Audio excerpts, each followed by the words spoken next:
Muy buenas tardes, el día de hoy vamos a hablar de cómo organizar un aula inclusiva desde las adaptaciones curriculares y didácticas para la educación básica. Iniciaremos sabiendo por qué es necesario hablar de la educación inclusiva.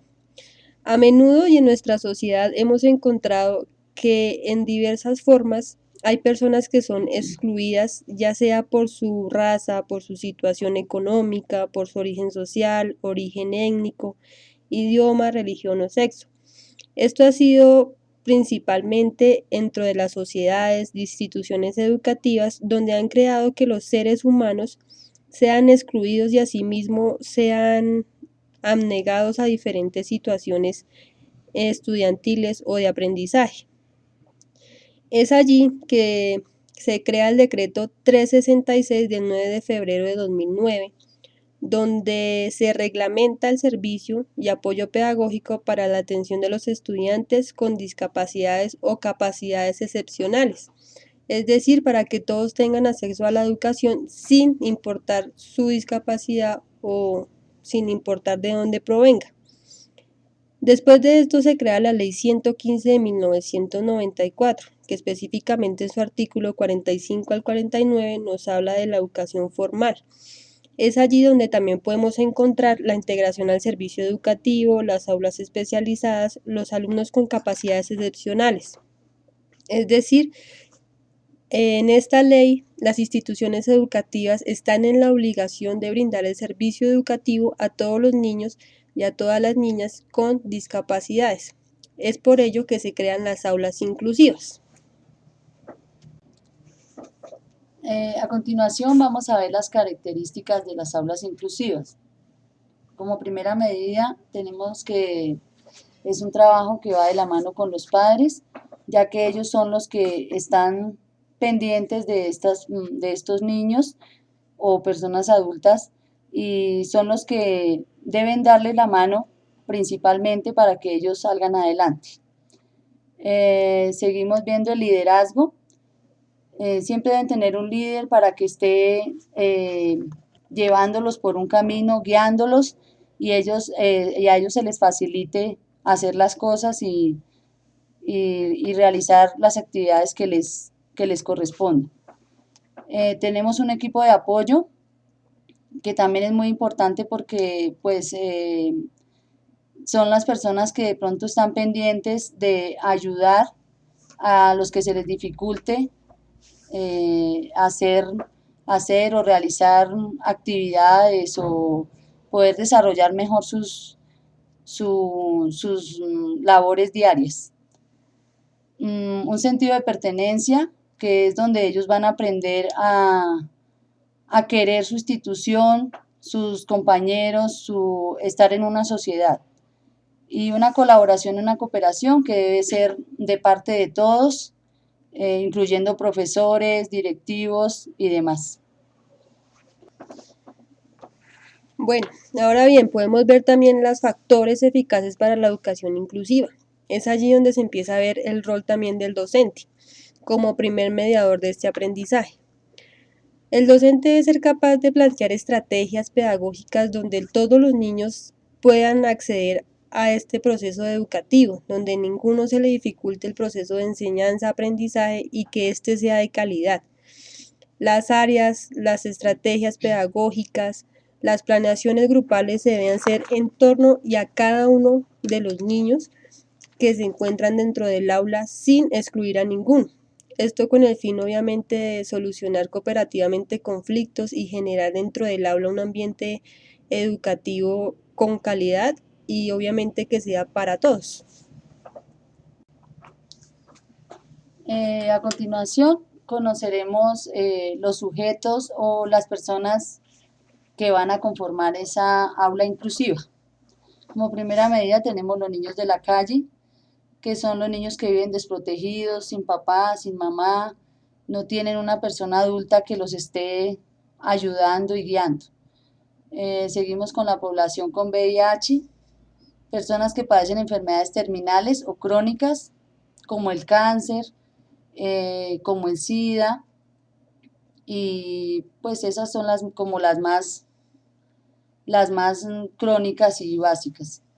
Los niños desplazados, que son los niños que tienen que, como la misma palabra lo dice, desplazarse de su ciudad natal con sus familias o inclusive a veces solos para poder empezar una nueva vida en otra ciudad. Los discapacitados, que son las personas que tienen dificultad para desempeñarse en una vida diaria y siempre necesitan de una persona que les esté ayudando. Las etnias y las razas, que son también las personas, los que pertenecen a tribus, y las razas, pues los negros, los mestizos, los blancos, etcétera. Y si bien podemos ver aquí, desde esto se remonta desde hace muchísimos años atrás, donde empezábamos a hablar de la esclavitud en Colombia y donde se empezaba a ver ese recelo por el tipo de color de piel o por el tipo de estrato que se manejaba en una sociedad. Entonces, es decir, eso viene desde muchos años atrás, sino que hoy en día esto tiene un nombre y se le llama exclusión.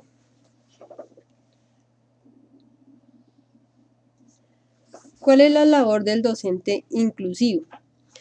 Este debe realizar una clase de forma significativa y funcional, es decir, que a cada uno de los niños les sea de gran utilidad para su vida y que de una u otra manera le esté funcionando para que adquiera nuevos conocimientos. Debe planear muy bien su clase utilizando guías de trabajo. Obviamente no todos los niños van a tener la facilidad de pronto de leer, de escribir, entonces el docente para eso debe tener diferentes estrategias e implementarlas para que sus alumnos aprendan de acuerdo a lo que se está manejando en el currículo o en el plan de estudios.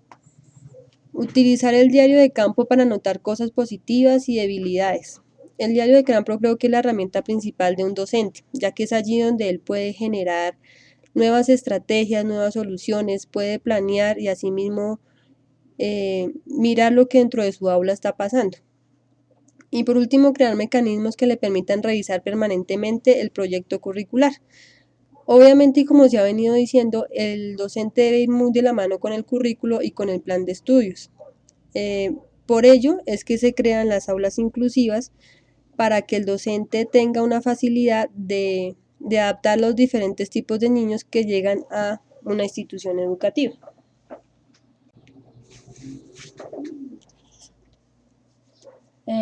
Ahora vamos a ver el propósito. Tenemos como primer propósito integrar a la comunidad a la vida escolar. Siempre debemos estar como docentes trabajando en ello. Debemos estar pendientes de si vemos niños que necesitan este servicio, debemos de trabajar para que ellos asistan al colegio o a la escuela y puedan aprender y capacitarse. Desarrollar procesos de evaluación con plan de mejoramiento. Al final de siempre una clase o de una jornada, tenemos que hacer una evaluación y mirar en qué fallamos para hacer un plan de mejoramiento y seguir y cada día ser mejores en lo que hacemos y que lograr lo que queremos, que es ayudar a estas personas.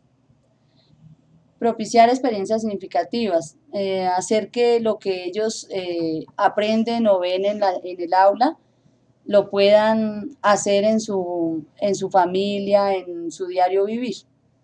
Planear y desarrollar actividades lúdicas. Las actividades no deben ser siempre como teóricas y de pronto un poco aburridas, sino hacerlas lúdicas con juegos, con algo que sea divertido y que a la vez pues estén ellos aprendiendo. Trabajar por proyectos que partan de una pregunta. Siempre lo debemos hacer que parta de una pregunta para que el proyecto llegue a ser un éxito. Planear por periodos persona, familia, comunidad y medio ambiente. En ese orden debe siempre estar planeado para que las cosas salgan bien y primero persona, familia, comunidad y siempre debemos incluir el medio ambiente, que es un tema muy importante que el día de hoy debemos trabajarlo bastante para que ayudemos a cuidar nuestro medio ambiente y dejar un futuro bueno para estos niños. Horario por momentos de aprendizaje. Sí, debemos tener horarios específicos para cada trabajo, cada tarea que vayamos a hacer con ellos. Articular las asignaturas donde las dimensiones del desarrollo humano. No. Es decir, bueno, acá en las dimensiones del desarrollo, hablando desde muy pequeño, se habla que el niño debe manejar sus dimensiones como la corporal, la espiritual, la religiosa, la lúdica.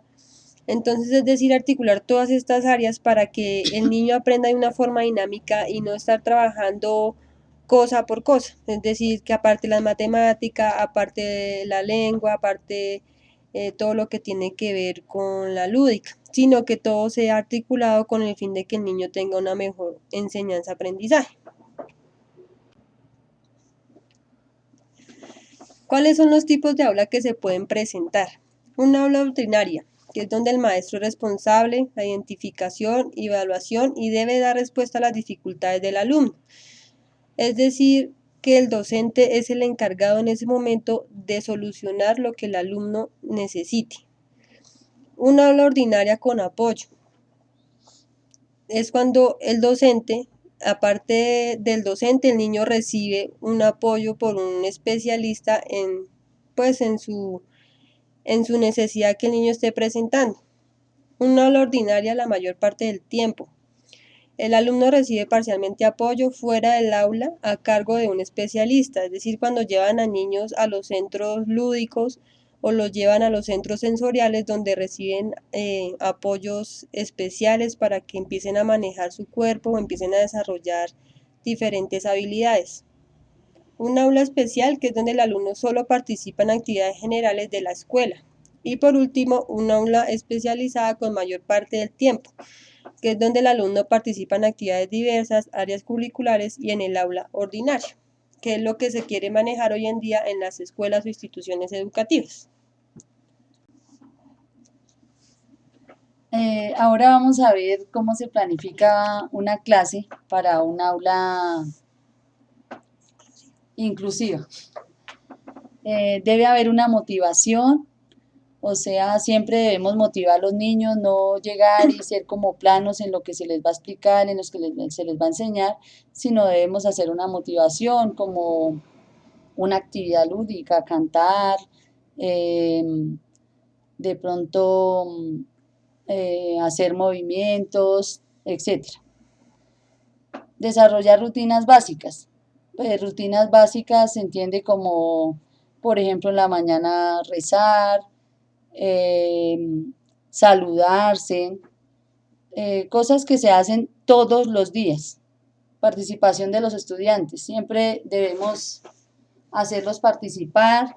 Si ellos no quieren participar, preguntarles directamente o incentivarlos a que participen dándoles puntos o una nota especial. Actividades de aprendizaje. Las actividades siempre deben tener un aprendizaje, llevar un aprendizaje que ellos se les quede y puedan llevar a casa algo que hayan aprendido ese día. Hacer una evaluación en el aula. Al final del día debemos hacer siempre una evaluación para saber qué estuvo mal, qué estuvo bien, si les gustó, si no les gustó. Hacer actividades complementarias, no solamente un solo tema y ya, sino hacer unas complementarias como dibujar, colorear, armar rompecabezas, diferentes actividades que sean que les gusten a ellos. El tiempo de actividades debe ser no tan largo para que ellos no se cansen.